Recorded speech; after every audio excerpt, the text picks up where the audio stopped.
म्हणजे शेतकऱ्याला जोडधंदा परवडत नाही, शेती परवडत नाही, तुकड्याची शेती झाली.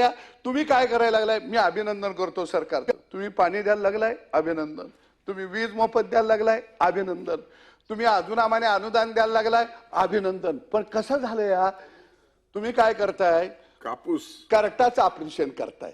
करटाचं ऑपरेशन करू नका. त्याचं रक्त का बिघडलंय? त्याला करट का यायला लागली ती, का उठायला लागली ती, याचा कुठेतरी खऱ्या अर्थानं शोध घ्यावा लागेल. आणि मी तुम्हाला विनंती करतो, ह्या क्षेत्रामध्ये, कृषी क्षेत्रामध्ये तुम्ही राजे, तुम्हाला जाणीव आहे म्हणून एवढं बोलतोय मी, नाहीतर मी एवढं बोललो नसतो.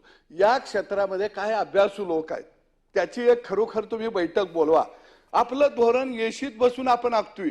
ज्यानं कधी शेणामुतात हात घातला नाही, ज्यानं मातीत हात घातला नाही, ते शिकवतोय. शेती कशी करायची, पेरणी कशी करायची, बियाणं कुठलं वापरायचं, खत कसं वापरायचं, औषध कसं फवारायचं. अरे आमचा बाप वर्षानुवर्ष हे करत आलोय.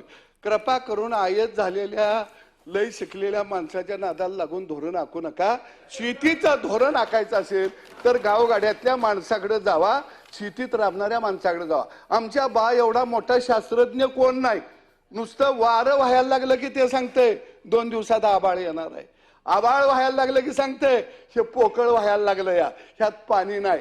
म्हणजे त्याचा एवढा मोठा शास्त्रज्ञ कोण नाही. पण त्याचा प्रॉब्लेम काय झालंय, ते सुटाबुटात नाही, ते जॅकेट घालत आहे. नवनवीन अपडेट्ससाठी डिजिटल कोल्हापूर चॅनेल फॉलो करा.